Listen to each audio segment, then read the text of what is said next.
nibyo reka mbasuze kandi mbahe ikaze bifurize kugubwa neza muri uyu mugoroba ushira mu ijoro ryo ku itariki ya munani. Mu by'ukuri ubwo turashyira ku itariki ya 9 rero umwaka wa 2026 ukwezi kwa gatanu tugiye kwinjira mu makuru n'ibiganiro. Kuri wa gatanu rero turimo dutegereza kabisa kwinjira mu masaha ya weekend neza, tugiye kureba amakuru agezweho kugeza kuri ubu ngubu. Tugiye kwerekeza mu burasirazuba bwa Repubulika Iharanira Demokarasi ya Kongo, ni amakuru ku bijyanye n'imirwano yakomeje kugenda yumvikana ndetse n'ibikorwa biri gukorwa n'igisirikare cya leta ya Repubulika Iharanira Demokarasi ya Kongo nyuma y'uko umukuru w'igihugu Antoine Felix Tshisekedi Tshilombo ku wa gatatu tariki 6 yatangaje yuko mu by'ukuri abona yuko ibiganiro bidashobora kuba byaba igisubizo cy'intambara ndetse n'amakimbirane ari kuba hano mu burasirazuba bwa Repubulika Iharanira Demokarasi ya Kongo. Kuri ubu izi ngabo zikaba zamaze gutangiza urugamba rukomeye cyane ndetse n'urugamba rutoroshye cyane nyuma y'uko Bukavu nakubwiye yuko irimo irategurwamo ikintu gikomeye mu mujyi wa Goma. Habereye ibintu bidasanzwe uyu mugoroba, ibaye muri uyu mugoroba rero bije bisatira n'andi makuru akomeye cyane yatugezeho avuga cyangwa se agaruka ku byari byabaye no ku munsi w'ejo, aho byongeye kugaragaza cyangwa se kwerekana ishusho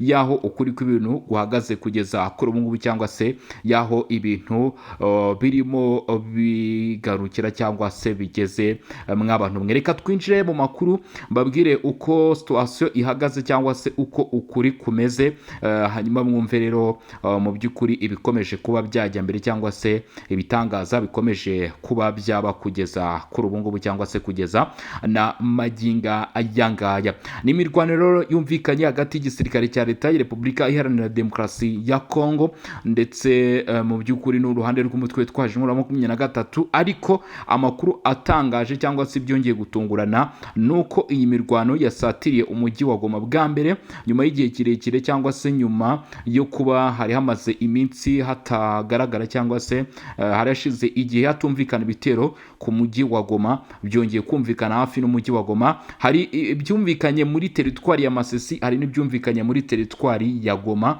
Ibyongeye kuba nabigarukaho. Icy'ingenzi ugomba kuhamenya ntago ari uko mu by'ukuri ntabwo ari uko kugeza kuri ubu ngubu haba habaye igitero cyangwa se haba humvikanye igitero ku mujyi wa Goma, ahubwo ngewe ikintu nshobora kuba nakubwira ugomba kuba wamenya ahangaha nuko mu by'ukuri buriya AFC 23 yari yarashyizeho mu by'ukuri tekinoloji ihambaye, yatumaga kugeza kuri ubu ngubu abarwanyi mutwe twaje muri 23 babasha kumenya buri kintu icyo ari cyo cyose gishobora kuba kiri kwidegemya mu kirere cyabo mu bice bagenzura, by'umwihariko hano mu bice byegereye umujyi wa Goma nko muri utwo duce nyine twa teritwari ya Masisi ndetse no muri Nyiragongo, yewe no mu duce dusatira Rubero twegereye mu by'ukuri imyanya ibarizwamo ibirindiro bikomeye cyane by'aba barwanyi. Ariko kuri ubu ngubu igitunguranye cyane kumva habayeho ikintu nk'iki cyo kuba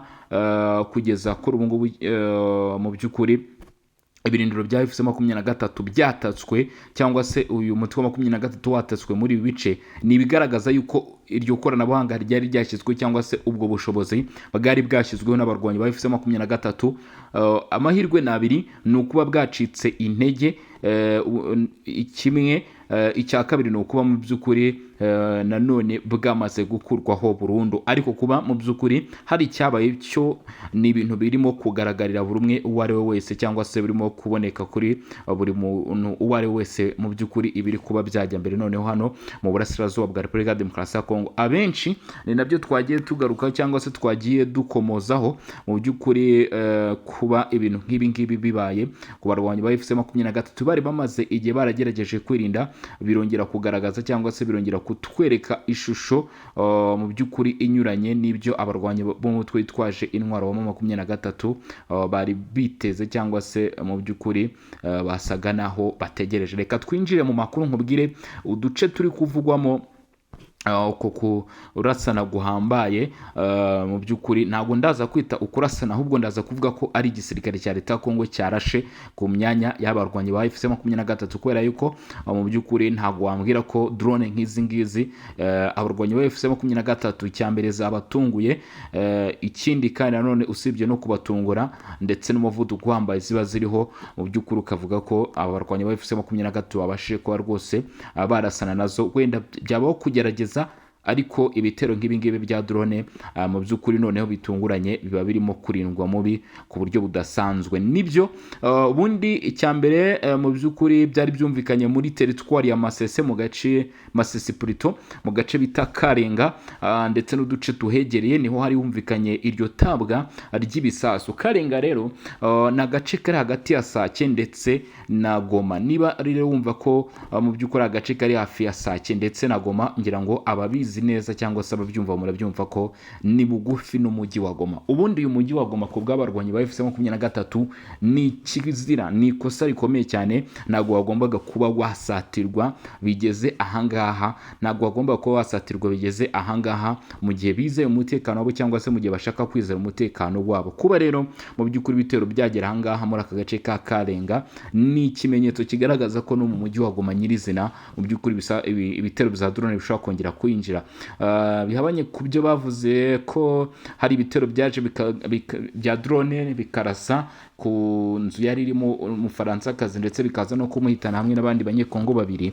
Ibi ngibi noneho mu by'ukuri byo birakabije kuba ibitero nk'ibingibi biza ku birindiro biri hafi y'umujyi wa Goma biyoborwa n'abarwanyi ba FC23. Abenshi ntabwo barimo kumva uburemere bw'ibi bintu cyangwa se uburemere bwabyo, ariko ndagira nkubwire yuko ibi ni ibintu bifite uburemere bukaze, ni ibintu bifite igisobanuro gikomeye cyane kuri bano barwanyi b'umutwe witwaje intwaro wa M23. Ndetse si ibyo gusa, abasabwa no kuba mu by'ukuri bakwirinda cyane, bagerageza gukumira ko bishobora kuba byakongera niba baramutse baba bafite ubushobozi. Gusa ni inkuru nziza kuri ubu ngubu ku bashyigikiye ndetse n'abakunzi b'igisirikare cya leta ya Repubulika Iharanira Demokarasi ya Kongo, kuko mu by'ukuri barimo barabasha gutera imbere, barimo barabasha kugenda batera imbere.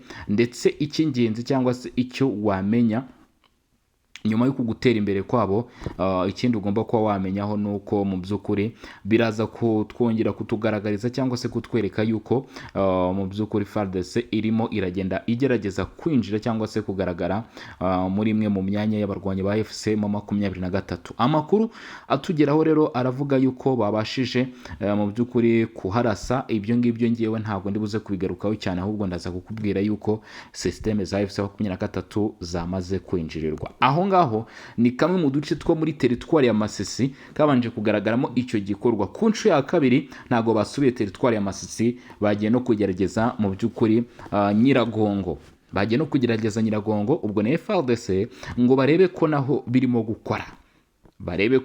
gukora, Nyiragongo rero aho bita Muja muri teritwari ya Nyiragongo ku bintu bya M23 niho haturikiye ibi bisasu, ndetse bikaba byumvikanye no mu mujyi wa Goma cyane, aho abenshi banavuga yuko ibi ngibi mu by'ukuri byari binagambire guhitira bamwe mu bayobozi b'umutwe witwaje intwaro wa M23. Bamwe mu bayobozi b'uyu mutwe rwose ngo bari target kuri ibyo bitero. Ntago higeze hatangazwa abari bo cyangwa se amazina yabo, ariko ngo hari ahantu harashwe, hari ahantu hari abayobozi b'uyu mutwe witwaje intwaro wa M23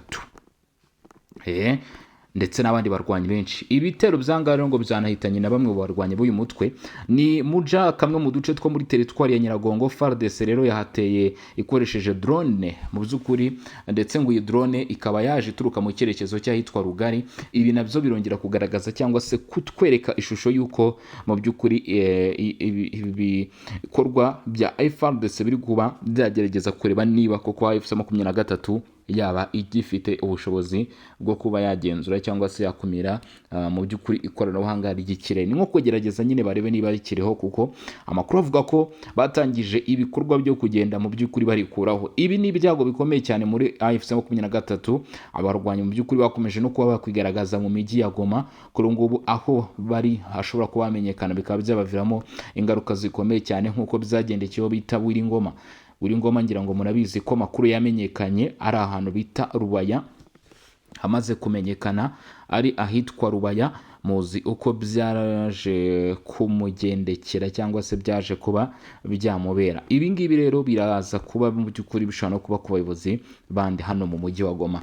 Abarwanyi ba AFC-23 bavuze yuko ibi bitero nk'ibi ngibi byagabwe muri utu duce ari ibitero bikomeye cyane. Ni ukuvuga ngo ku Mushaki ho muri teritwari ya Masisi nanone iki gitero, ibitero nk'ibi ngibi byakomeje kugenda bihumvikana kubera ko mu masaha makeya atageze kuri 3 cyangwa se 4 atambutse, abarwanyi ba AFC-23 bavuze yuko ku isaha y'isa 10:20 z'ikigoroba nyine PM ari nabwo nanone igisirikare cya leta Kongo cyagerageje ibindi bitero Mushaki bya za drone, ariko kandi nanone abarwanyi ba AFC-23 bakavuze ko ibitero byibasiye ibice bituwe cyane n'abaturage, ndetse mu by'ukuri ngo izo bombe zangiza bimwe mu bikorwa by'abaturage ndetse zihitana na bamwe. Gusa ibyo ni byavuzwe na Lawrence Kanyuka.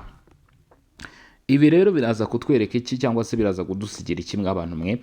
Nge kuri inshuro ntago wenda mu by'ukuri nza kuvuga ku by'ibitero cyane cyangwa se ku byo kuba hari ibitero byabayeho ingaruka byaba byagize cyangwa se ubushobozi bwabyo, ireme ryabyo cyangwa se uburemere byari bifite. Nge icyo nza kukwibwira cyangwa se nza kugutangariza ahangaha kinakomeye cyane buri umwe wese agomba kuba yatinyamo cyangwa se yatekereza agatangira kuba yatekereza kabiri, ni ikijyanye mu by'ukuri cyangwa se ni kukuba ibice bya AFC-23 byatangiye kuba byakwinjirirwa.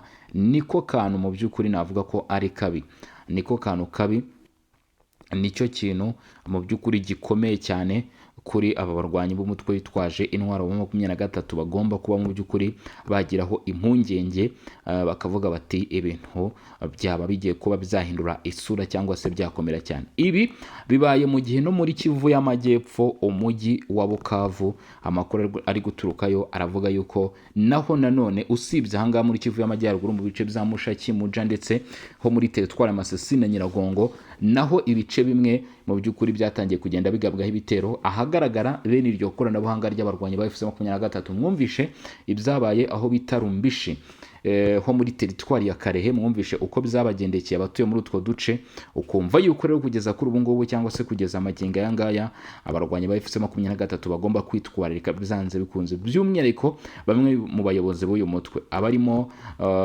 Colonel Nanga, abarimo Bertrand Bizimwa, abarimo mu by'ukuri nka General Sultan Emmanuel Makenga. Aba ni abayobozi basabwa kwitwararika ndetse no kwitondera cyane iyi minsi, kubera yuko FARDC n'ibiri kugerageza ibi bitero byakunze kugenda bigaragara ko ibi bitero nk'ibi birangira mu by'ukuri bigeragezwa, ariko ugasanga noneho bigeze aho FARDC itangira no kugaba ibitero kuri bamwe mu bayobozi b'uyu mutwe nyine wa 23 ukomeje intambara ndetse n'imirwano. Ntabwo AFC-23 n'ubundi nk'ibisanzwe yigeze yishimira mu by'ukuri uku kugabwaho ibitero, ariko ikaba yatangarije amahanga ko mu by'ukuri ibitero byagabwe cyangwa se ibitero by'igisirikare cya leta ya Repubulika ya Demokarasi ya Kongo byari bigamije guhitana abaturage gusa. Mu by'ukuri ngira ngo ukuri ko mwakumvishe ari nayo mpamvu benshi mu by'ukuri bahitamo kuzanga. Ntabwo ibi byari bitero gusa, abantu babe babimenya cyangwa se mwe mwabyumva mwe mudukurikiranye, ntabwo ibi byari bitero gusa biri aho ngaho gutyo byo kuvuga ngo barimo kugaba ibitero, ahubwo FARDC yari ifite ibyo iri gusuzuma, yari ifite ibyo ishaka kumenya ku barwanyi b'umutwe witwaje intwaro wa 23. Icyakoza nyine iyo bavuze bati tugiye no kugaba igitero nk'iki ngiki cy'isuzuma, hari n'ibindi bishobora kuba byabamo. Bamwe rero mu bayobozi bagiye bashinjwa ibyaha bigiye bitandukanye bo mu gisirikare cya leta Kongo FARDC, harimo mu by'ukuri nko gutererana urugamba ndetse n'ibindi bigiye bitandukanye bakomeje kuburanishwa. Muri abo ngabo rero harimo n'abatawe muri yombi bataraburanishwa, ariko muri abo ngabo harimo barimo kuburanishwa. Ubushinjacyaha bwa FARDC cyangwa se bw'igisirikare cya leta ya Repubulika ya Demokarasi ya Kongo bwasabiye igifungo cya burundu Lieutenant General Filimon Yeva. Uyu mugabo rero wongeye kugezwa mu by'ukuri imbere y'urukiko rwa gisirikare aburanishwa ku byaha bigiye bitandukanye. ubushinjacyaha bukuru bw'igisirikare cya Repubulika ya Demokarasi ya Kongo FARDC bwatangaje ko bwasabiye igifungo cya burundu Lieutenant General Philemon Yeva imbere y'urukiko rukuru rwa gisirikare i Kinshasa. Ibi bikaba byakozwe kuwa kane tariki 7 Gicurasi 2026 nibwo urukiko rukuru mu by'ukuri rwasabiye nibwo urukiko rukuru ubushinjacyaha bwasabiye igifungo cya burundu uyu mugabo Lieutenant General Philemon Yeva yahoze ari umugaba wa zone ya gatatu y'ingabo za FARDC, akurikiranyweho ibyaha birimo ubuhemu ndetse no gushishikariza abasirikare gukora ibikorwa binyuranyije n'inshingano zabo cyangwa n'imyitwarire ya gisirikare. Byagiye bigira ingaruka zikomeye cyane ndetse bikanduza n'ishusho cyangwa se isura y'iki gisirikare cya leta ya Repubulika Iharanira Demokarasi ya Kongo, aho mu by'ukuri ubushinjacyaha buvuga ko adakwiye kuba yakwihanganirwa. Nk'uko ubushinjacyaha bubivuga, uyu musirikare mukuru ashinjwa ibikorwa bivugwa ko byabangamiye umutekano w'igihugu ndetse bikica ihame ry'imyitwarire n'imikorere igomba kuranga abasirikare ba FARDC. Mu rubanza ruri kubera imbere y'urukiko rukuru rwa gisirikare Kinshasa, ubushinjacyaha bwagaragaje ko ibikorwa bya Philemon Yeva bifitanye isano n'ibikorwa bishobora guhungabanya ubusugire bw'igihugu ndetse n'ituze mu gisirikare cya Kongo, ari nayo mpamvu bwasabye ko ahanishwa igifungo cya burundu, ndetse n'abandi nyine bikaba bizababera isomo, kubera yuko avuga ko ati ibi ngibi bishobora kuba mu by'ukuri byagira ingaruka zikomeye cyane cyangwa se byateza ibibazo bikomeye cyane. Ngira ngo rero muri kubyumva, gusa reka dukomeze. Mu rubanza ruri kubera imbere y'urukiko rukuru rwa gisirikare Kinshasa, ubushinjacyaha bwagaragaje ko ibikorwa bya Philemon Yeva bifitanye isano n'ibikorwa bishobora guhungabanya ubusugire bw'igihugu ndetse n'ituze mu gisirikare cya Kongo, ari niyo mpamvu bwasabye ko ahanishwa igifungo cya burundu. Kugeza ubu uruhande rw'uregwa ruracyafite umwanya wo kwisobanura no kwiregura imbere y'urukiko mbere y'uko hafatwa icyemezo cya nyuma kuri urubanza rukurikiranwe cyane muri Repubulika ya Demokarasi ya Kongo. Bivuze ngo uyu mugabo mu by'ukuri bari ku ruhande rwe bashobora kuba batanga nyine ubwiregure, ntabwo ari ukujura kuko nta cyemezo kirafatwa, ntabwo urukiko rurafata umwanzuro ngo mu by'ukuri rugire icyo ruvuga cyangwa se rugire icyo rutangaza, ahubwo haracyategerejwe ko mu by'ukuri urukiko rugira icyo rwasuzuma.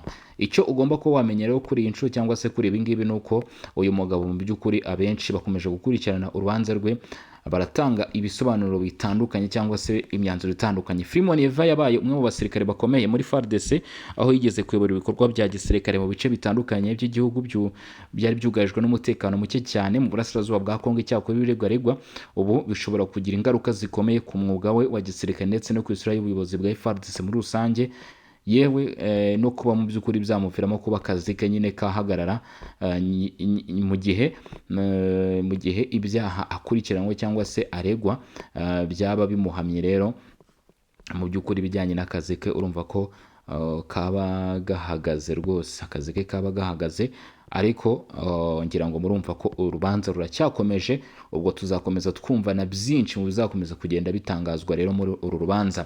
Na Amerika rero yamaganye ubwicanyi bwakozwe muri Repubulika ya Demokarasi ya Kongo bwibasira abasivile mu burasirazuba bw'igihugu, nari nabyo tugiye kuba twasorezaho aya makuru yacu muri uyu mugoroba.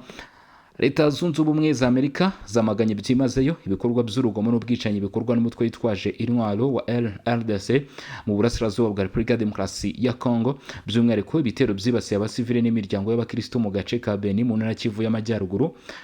Mu itangazo ryashyizwe ahagaragara kuwa kane tariki 7 Gicurasi 2026, Mossad Baruzi, umujyanama wa perezida wa Leta zunze ubumwe za Amerika ushinzwe Afurika, yihanganishije imiryango y'abahitanwe n'ibitero byabaye mu ijoro ryo kuwa gatanu rishyira kuwa gatandatu Gicurasi, avuga yuko Leta zunze ubumwe za Amerika zikirimo kugerageza kwamagana ibyo bikorwa ndetse no gukurikirana abari bo bose babigizemo uruhare. Basaba Repubulika ya Demokarasi ya Kongo kubafasha mu by'ukuri gakurikirana abagize uruhare muri ibyo bitero bikomeje kugira ingaruka zikomeye cyane ku buzima bw'abaturage, aho mu by'ukuri byakomeje kugenda bigaragara ko bigenda mu by'ukuri bitwara benshi ubuzima. Aragira ati Leta zunze ubumwe za Amerika zifatanyije n'imiryango y'ababuze abayo muri ibi bitero byagabwe ku basivili b'inzirakarengane. Mossad Baruzi yavuze ko ibi bitero bigaragaza ubukana bw'ikibazo cy'umutekano cy'umutekano muke gikomeje kwibasira uburenganzira bwa Congo, aho abaturage bamaze imyaka myinshi bahanganye n'ibikorwa by'imitwe yitwaje intwaro yaba y'imbere mu gihugu ndetse n'ituruka hanze yacyo.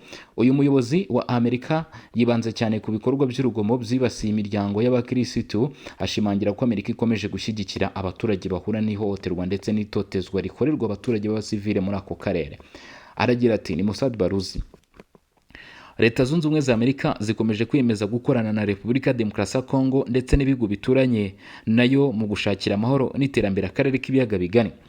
Mu gihe Amerika ikomeje gusaba ko umutekano wongerwa mu burasirazuba bwa Kongo, amakuru aturuka mu baturage ndetse no mu nzego z'ibanze agaragaza ko nko muri teritwari ya Beni hakomeje kwiyongera ibitero by'imitwe yitwaje intwaro, aho abaturage benshi bakomeje guhitanwa n'ubwicanyi mu by'ukuri bushinjwa ko bukorwa na ADF. ADF ni umutwe w'inyeshyamba ukomoka muri Uganda, ariko ukaba warashinje kugirana imikoranire n'umutwe wa leta ya Kisilamu Islamic State ukorera muri Afurika yo hagati uzwi nka Islamic State Central Africa Province. Mu myaka ishize uyu mutwe wakunze gushinjwa ubwicanyi ndengakamere, gushimuta abaturage, gutwika imidugudu ndetse no guhungabanya ibikorwa by'abaturage mu bice byinshi byo mu ntara za Kivu y'Amajyaruguru na Ituri. Nubwo ingabo za FARDC zifatanyije n'izihugu bimwe byo mu karere bakomeje ibikorwa bya gisirikare byo guhashya iyo mitwe, umutekano uracyari ikibazo gikomeye mu burasirazuba, aho abaturage bakomeje gusaba ubufasha burambye bwo kubacungira umutekano no kugarura amahoro arambye muri ako karere, nk'uko byagarutsweho n'uyu muyobozi wa Leta Zunze Ubumwe za Amerika avuga ati, birakwiye ko hafatwa ingamba zikomeye, birakwiye ko hafatwa mu by'ukuri hakoreshwa uburyo bwose bushoboka kugira ngo amahoro n'umutekano byongere kuba byagaruka muri ibyo bice, ndetse ibikorwa by'imitwe nk'iyi ngiyi bikomeje kwibasira abaturage cyangwa se bikomeje kugira ingaruka zikomeye cyane ku baturage bibe byahagarikwa, kuko birimo biragira ingaruka zikomeye cyane kandi mu by'ukuri ni ibyago n'amakuba bikomeje kuba byaba ku baturage batuye ibice bigiye bitandukanye byakomeje kugenda bigaragaramo bene ibyo bikorwa.